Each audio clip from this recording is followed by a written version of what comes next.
اعوذ باللہ من الشیطان اللعین الرجیم بسم اللہ الرحمن الرحیم۔ تعلیمات قصے یوسف میں جو ایک تعلیم اور نصیحت اور عبرت ہے وہ یہ ہے کہ انسان اپنے وقت کو یعنی فرصت کو غنیمت سمجھنا، یہ ایک اہم درس اور ایک بنیادی درس قصہ یوسف سے ہم کو حاصل ہوتا ہے۔ جناب یوسف زندان میں قید خانے میں ہیں، سختیاں برداشت کر رہے ہیں، اذیتیں ان کو پہنچائی جا رہی ہیں، لیکن جناب یوسف نے اسی موقع کو غنیمت سمجھا اور دین کی تبلیغ کرتے رہے، دین خدا کی تبلیغ سے دستبردار نہیں ہوئے یہ کہہ کر کہ ہم تو بھی قید خانے میں ہیں، ہم پر اذیتیں ہو رہی ہیں، ہم کو تکلیف ہو رہی ہے، سامنے والے ہماری بات کو سن نہیں رہے، ماحول نہیں ہے، یہ چیزیں نہیں۔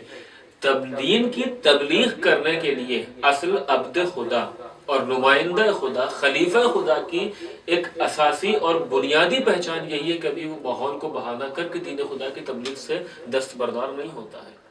یہ جناب یوسف کے قصے سے ہم کو درس ملتا ہے۔ زندان میں ہے ٹھیک ہے، قید خانے میں ٹھیک ہے، ہم کو اذیتیں ہو رہی ہیں، کوڑے ہم پر برسائے جا رہے ہیں، ٹھیک ہے، برداشت ہے، لیکن جو اصلی مقصد ہمارا ہے ہم اپنے ہدف سے غافل نہیں ہوں گے، ہم اپنے ہدف سے پیچھے نہیں ہٹیں گے۔ امام سجاد علیہ السلام کتنے افراد مدینے میں ہیں، امام کو کوئی اجازت نہیں ہے، لیکن ماحول کو بہانہ بنا کر امام سجاد علیہ السلام دین خدا کی تبلیغ سے دستبردار نہیں ہوئے، بلکہ دین کی تبلیغ میں کس چیز کو ذریعہ بنایا؟ دعا کو۔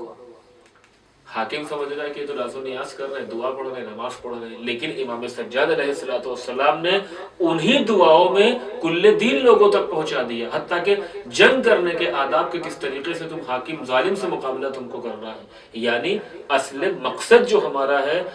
نمائندہ الہی کی پہچان یہی ہے، اور اللہ کے نیک بندے کی پہچان یہ کہ وہ اپنے ہدف سے غافل نہیں ہوتا ہے۔ یہ بھی ہم کو ایک درس جناب یوسف کے قصے سے ملتا ہے کہ دین خدا کی تبلیغ سے دستبردار نہیں ہونا ہے۔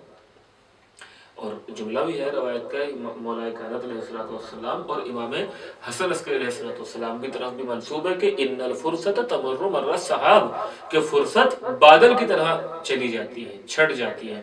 فانتہزوا فرص الخیر، لہذا فرصت سے فائدہ اٹھاؤ۔ اگر کسی کے پاس فرصت ہے، افراد ہیں، بہرحال وہ جتنا ہو سکے جس حال میں ہو دین خدا کی تبلیغ کرے اور لوگوں تک دین الہی کو پہنچائے۔ ایک درس اور نصیحت جو تعلیم جناب یوسف کے قصے سے ہے وہ یہ ہے کہ اپنا دفاع کرنا،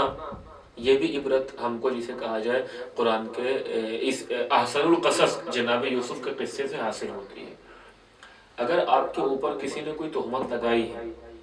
تو اب یہاں پہ آپ گھبرا کر اپنا دفاع نہ کریں، نہیں، بلکہ جتنا ہو سکے آپ اپنا دفاع کریں، چونکہ اگر آپ خاموش ہو گئے تو آپ کی خاموشی سے ظالم کو تقویت ملے گی۔ قرآن کیا کہتا ہے؟ لا تظلمون ولا تظلمون، نہ ظلم کرے نہ کسی کا ظلم برداشت کرے، چونکہ کسی کا ظلم برداشت کرنا یہ ظالم کو تقویت پہنچانا ہے۔ لہذا جناب یوسف کے قصے سے ہم کو ایک درس یہ ملتا ہے کہ جتنا ہو سکے اپنا دفاع کریں۔ جناب یوسف نے کس طرح دفاع کیا؟ وہ تہمت لگا رہی ہے عزیز مصر کی زوجہ، لیکن جناب یوسف نے کہا کہ میں نے یہ گناہ انجام نہیں دیا ہے، میں اس معصیت سے بری ہوں۔ اس کے بعد بہرحال جو آگے کا قصہ گواہ پیش کیا گیا، اس کے بعد کہا بھی پھر عزیز مصر نے کہ اِنَّ کَیْدَکُنَّ عَظِیم، کہ تمہارا مکر عظیم ہے، تم اپنے رو کر گڑ گڑا کر مجھے دھوکہ دینا چاہتی تھی۔ تو اصل ہدف کیا کہ کبھی بھی انسان کو چاہیے کہ وہ اپنا دفاع کرنے سے دستبردار نہ ہو، بلکہ جتنا ہو سکے وہ اپنا دفاع کرے جہاں تک اس کے لیے ممکن ہو۔ اگر ظلم برداشت کر کے خاموش ہو جائے گا تو اس سے ظالم کو تقویت ملے گی۔ اسی طریقے سے جو نصیحت جناب یوسف کے قصے سے اور درس ہم کو حاصل ہوتا ہے وہ یہ ہے کہ بخشش کا حوصلہ ہمارے اندر ہو، یعنی ٹھیک ہے کسی نے ہمارے اوپر ظلم کیا، آج وہ ہمارے قبضہ قدرت میں ہے، آج ہم چاہیں تو اس سے انتقام لے سکتے ہیں، لیکن اب ایسے موقع پر ہم اس سے انتقام نہ لیں۔ جناب یوسف کے ساتھ ان کو کنویں میں ڈالا گیا، پھر کتنی ان کے ساتھ اذیتیں پریشانیاں ان کے ساتھ پیش آئیں، قید خانے میں رہے، یہاں تک کہ وہ حاکم بن گئے، اور جب ان کو قدرت حاصل ہو گئی تو ان کے بھائی آئے ان کے سامنے سجدہ ریز ہو گئے۔ تو اب یہاں پہ جناب یوسف چاہے تو اپنا انتقام لے سکتے ہیں،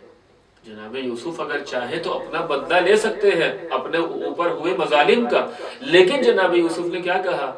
لا تثریب علیکم اليوم یغفر اللہ لکم وہو ارحم الراحمین، تم پر آج کوئی عتاب نہیں، کوئی عقاب نہیں، اللہ تم کو بخش دے گا اور وہ رحم کرنے والا ہے۔ مولا کائنات نے بھی اس چیز کی طرف اشارہ کیا ہے، اذا قدرت علی عدوک فجعل العفو شکرا للقدرت علیہ، اگر کسی دشمن نے تم پر ظلم کیا تھا،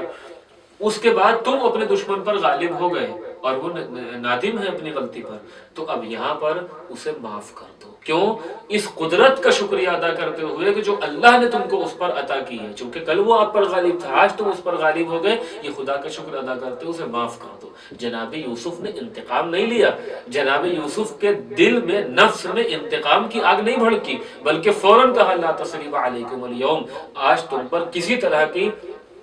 کوئی عتاب، کوئی عقاب نہیں ہے، اللہ تم کو بخش دے۔ اور یہی پیغمبر اسلام نے بھی کیا تھا۔ اگر آپ کے سامنے فتح مکہ کی تاریخ ہو کہ جب سعد بن عبادہ ظاہراً ان کے ہاتھ میں پرچم تھا، ابو سفیان کو آتے ہوئے دیکھا تو انہوں نے کیا کہا کہ الیوم یوم الملحمہ، آج تو ہم کامیاب ہیں اور آج قتل و غارت کا دن ہے، آج کفار قریش کی حلت حرمت میں بدل جائے گی، آج ان کو ہم قتل کر دیں گے۔ پیغمبر اسلام نے ان کے ہاتھ سے پرچم لیا اور اختلاف تاریخ مولا کائنات کو دیا، ان کے بیٹے کو دیا، اور اسی کے الفاظ میں قافیہ بدل کے فوراً کہا الیوم یوم المرحمہ، کہ آج رحمت کا دن ہے، ہم خوریزی کرنے نہیں آئے ہیں، ہم قتل و غارت کرنے کے لیے نہیں آئے ہیں، بلکہ جب کفار قریش سے رسول اللہ نے پوچھا ماذا تظنون، تم میرے بارے میں کیا سوچ رہے ہو، کیونکہ آج تو مجھے کامیابی ملی نا فتح مکہ کے موقع پر، تو